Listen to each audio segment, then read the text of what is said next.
On this episode of Law Weekly, we recount the highlights of some of the major legal stories in the year 2022. We also hear from legal icon and the founder of Babalola University, Senior Advocate of Nigeria, Chief Babalola, who has again called for the substitution of the 1999 Constitution with the 1960 or 1963 Constitution. Also, former President of the Nigerian Bar Association, Senior Advocate of Nigeria, Wakoba, on the scope of the powers of the Economic and Financial Crimes Commission, EFCC, plus a recap of some of the major stories from the courts. Hello and welcome to the program. I am Shola Shuyeli. From the resignation of the then Chief Justice of Nigeria to the controversial formation of a parallel law association to the Nigerian Bar Association, the bench and the bar once again demonstrated its resilience and its importance to the sustainability of Nigeria's socio-economic and socio-political well-being. Take a look. It started like a rumor in the early hours of June the 27th, 2022. By noon, there was official confirmation that 68-year-old Justice Tanko Mohammed had resigned on grounds of ill health as the Chief Justice of Nigeria. By evening of the same day, a new acting CJN, Justice Olukayode had been sworn in by President Muhammadu Buhari.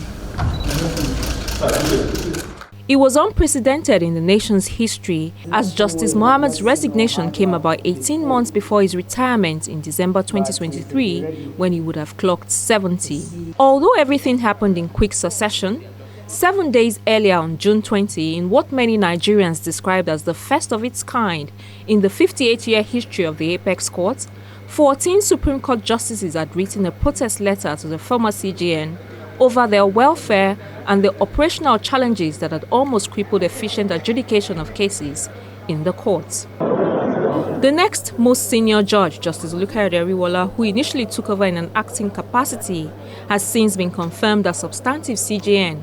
But the problem of the depletion in number of the Supreme Court justices still persists. In 2022, Justice Ejembi Eko, Justice Mary Peter Odili, and Justice Abdul Aboki all retired from the Apex Courts. And with their exits, the number of justices at that court dropped to 12, as against the maximum constitutional requirement of 21. Our trouble, learned Bosan, is that out of 21 that the Constitution says must run the court, only 12 of us are there now. 12 are functional. One of us is seriously indisposed for a couple of months now. An attempt to bring in more justices. What the NJC had always done to states aspiring to appoint more judges, which is like getting the state to provide accommodation office, accommodation quarters, and then mobility. There's no fund, there's no money. If there's no money to buy mobility, if our brothers who joined us in the Supreme Court 2 years ago, some are yet to be accommodated. Some are yet to be given the full complements of their cars. How do you go ahead and bring in 6 more justices and you now start to grumble? We should now be grumbling to say the government has failed. They said they don't have money. So please, you pardon us. If you see a list of 12 appeals in a day, because what our diary says is you list 12 cases on Monday, 12 cases on Tuesday, and on Thursday that we deal with criminal, another 12. Making 36 appeals. We can no longer form 3 panels. So 3, 4 of us would then be sitting in 2 appeals. In two panels. And if we reserve judgment in all these, when do we write? When do we write? I'm sure you appreciate that they are human beings. So, please, it is practically not possible for us to deal with all the appeals. We have decided we will go by ages and, of course, multinational cases that will affect positively the economy of the state. Some of you will know that we have started giving dates in November 2024. 2024. And everybody wants the case had 2022. Please, the judicial officers in that court are human beings after all. We will do our best to deal with the appeals. Don't forget, cases of the election matters, pre-elections and elections are already here with us. The issue of better funding for the judiciary no doubt loomed large in the year 2020. And even though in February, a 7-member panel of the Supreme Court justices in a split decision of 6 justices to 1 nullified the Executive Order number 10 on the ground that the president overstepped the limits of his constitutional powers, as he cannot force the 36 state governors to grant financial autonomy to the legislature and the judiciary. Reprieve came in July when Justice Obaseki Osegai of the National Industrial Court ordered the federal government to commence an improved salary structure for all the judges. On November 18, President Buhari revealed that he had approved the immediate implementation of an enhanced salary and welfare scheme for judicial officers nationwide. Money is everything. The judiciary is badly funded. And if they're badly funded, then certainly they can't do their work properly.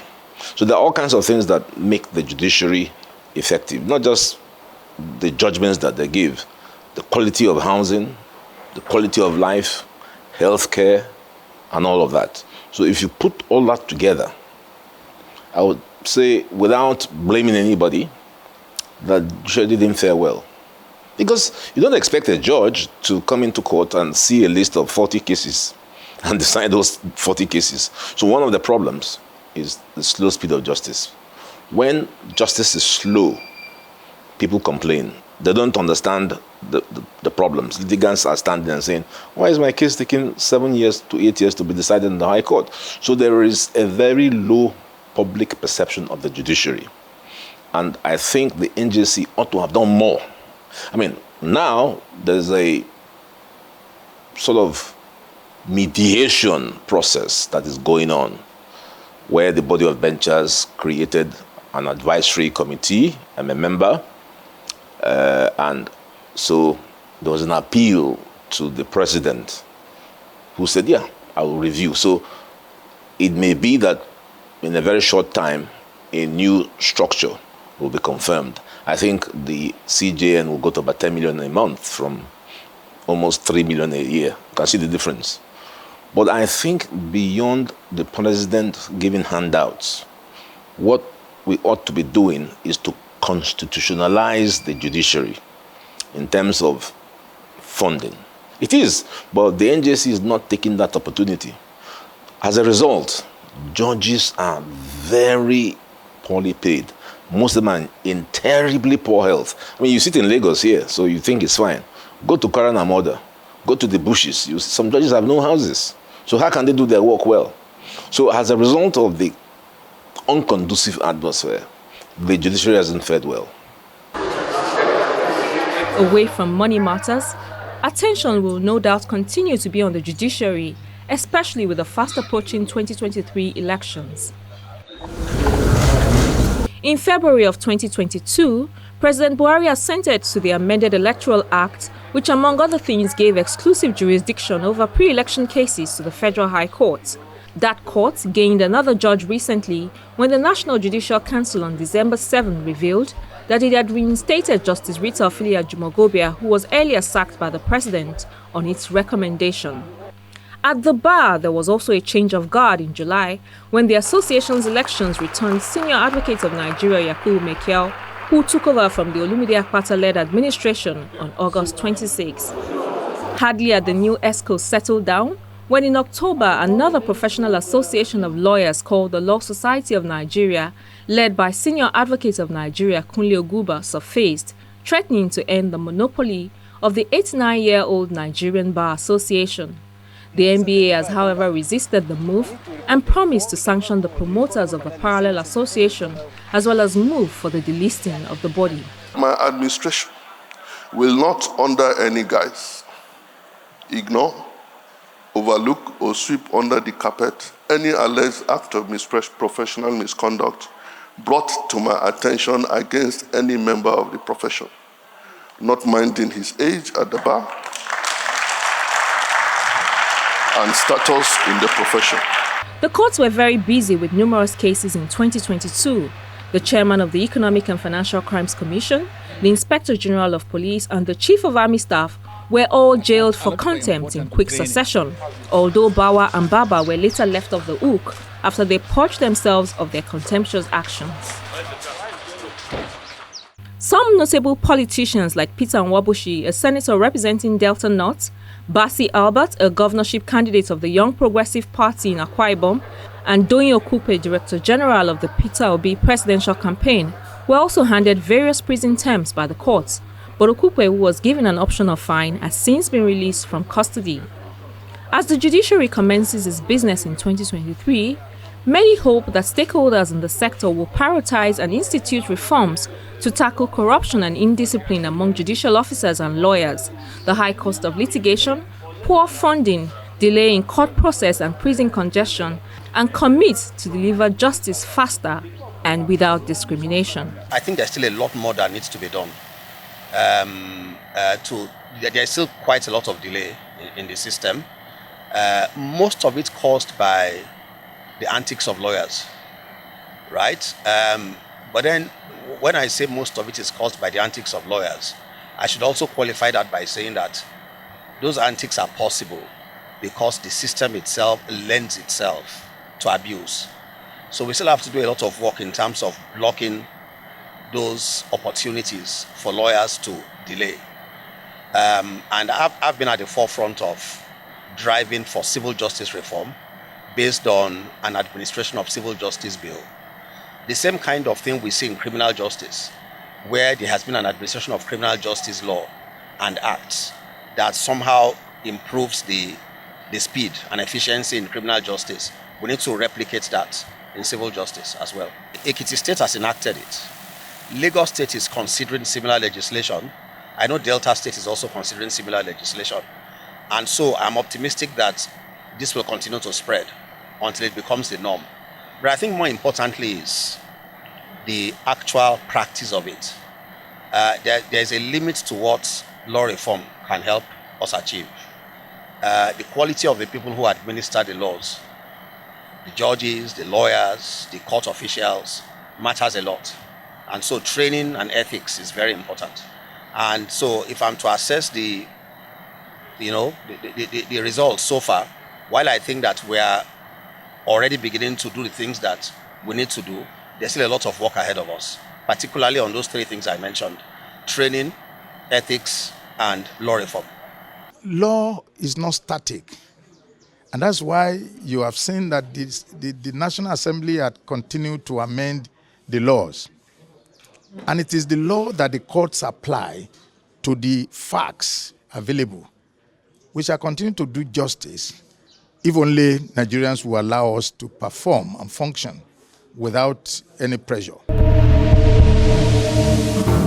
The founder of Babalola University, Senior Advocate of Nigeria, Chief Babalola, has again called for the substitution of the 1999 Constitution with the 1960 or 1963 Constitution. He said this at a press conference on the state of the nation in Ado-Ekiti, Ekiti State. I still stand by my suggestion that any election conducted under the present Constitution, 1999 Constitution, cannot and will not produce new leaders with new ideas. Rather, any election conducted under the 1999 Constitution will merely result in recycling the same people who have brought Nigeria to grinding poverty, unemployment, and underfunded education, insecurity, and external debt. I say here to your hearing, I have no sympathy for any Nigerian who is aspiring to rule Nigeria in any form, either as president, governor, or whatever. However, the fact remains that 1990 Constitution, in large measure, is the root cause of the economic, social, political, and religious problems in this country today. Nigeria has gone down to a ridiculous position with the notorious rating of the poverty capital of the world. I'm ashamed of myself being part of their country for that purpose. A new constitution to me is imperative. Section 65, 66, 106, 107, 131, 137 of the Constitution, which is the root cause of the problem affecting the country, provide for the qualifications and qualifications of members of House of Rep, the Senate and President. I'm dealing with those who are reading us. Experience is the best teacher. Our bitter experience since 1999 has taught us that we are in urgent need of a new constitution. We should provide for stringent conditions. 1, respect of age. 2, academic qualifications, character, personality, contribution to community at local, state, and federal levels, as well as family background of candidates for presidency and national assemblies. Former president of the Nigerian Bar Association, Wakoba, has called for a meeting with the chairman of the Economic and Financial Crimes Commission, Mr. Abdulrasheed Bawa, to resolve the issues surrounding the scope of the powers of the EFCC. Details up next. So let me emphasize. The senior advocate of Nigeria who made the call at a press conference held in Lagos says the EFCC really ought not to be in existence, especially as it is currently operating outside the constitutional provisions of its mandate. This call is coming a few days after Mr. Wakoba expressed his resolve to proceed to the court for a clearer determination and explanation of the powers of the EFCC in light of Section 46 of the EFCC Act. According to him, some major issues he would like to see addressed include issues on whether the EFCC is a police force, a security agency, or an intelligence agency, and whether the EFCC can try issues not expressly defined to be financial crimes in the law regulating it, as well as whether it can try state offenses. If the EFCC is a federal agency, can the EFCC be prosecuting state offenses? That is the question. And that came up in the Mobike case, and the Supreme Court castigated the EFCC. You can't be everywhere. If we allow you to do what you are doing, then it means you have made the police redundant, you have made all law enforcement agencies redundant. So I stand by my position, notwithstanding the comments of my good friend Mr. Femi Falana. But as I did this research, I decided to put a caveat, because I say, in fairness, it's possible that even the EFCC doesn't understand exactly the nature of their powers. So I'm going to make an offer to the chairman of the EFCC. But I had initially spoken about going to court, but in the course of my research for the case, I can see why you might be making mistakes. So I'm ready to have a dialogue. Let us have a dialogue so as to understand exactly what the position is, because the confusion caused by the Constitution is enormous, and I can see why they might be getting things wrong.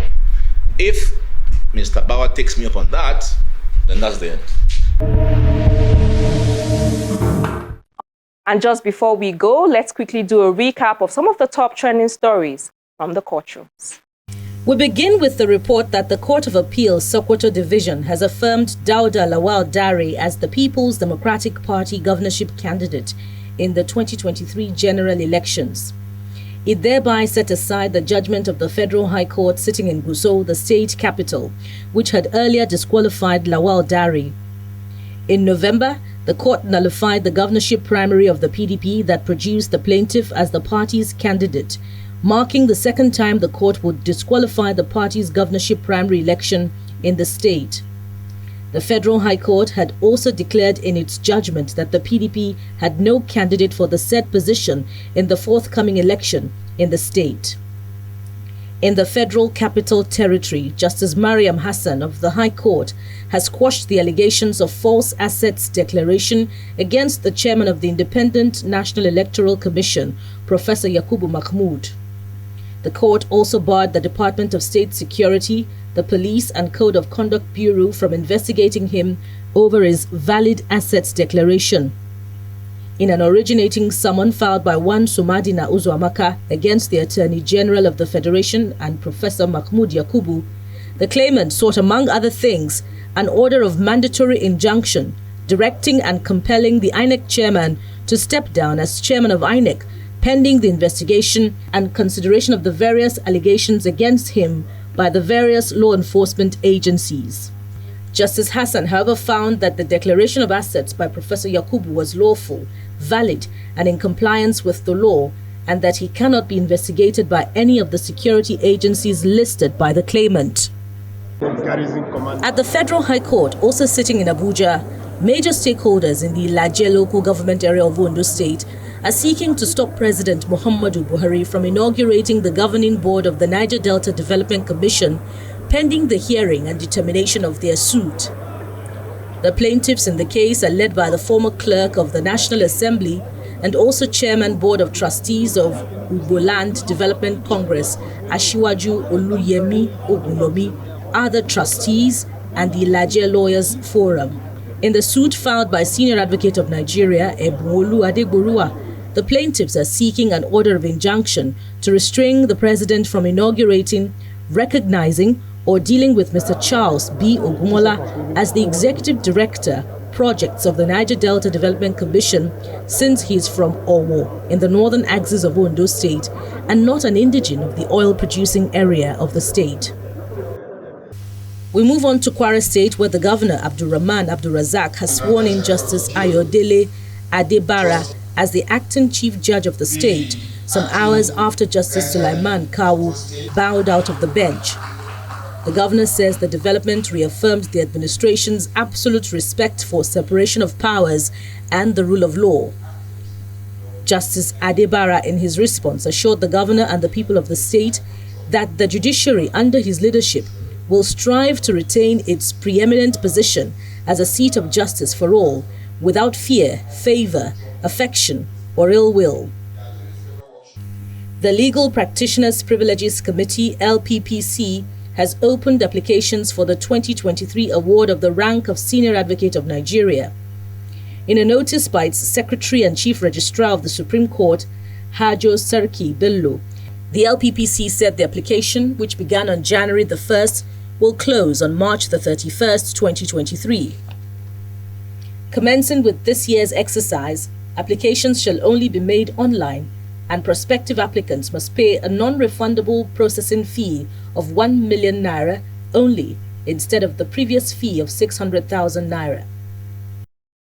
And we round off with the report that the Nigeria Bar Association, following its resolutions of December the 15th, 2022, has suspended its former General Secretary, Mr. Nimi Wolson-Jack, as a member of the NBA National Executive Council.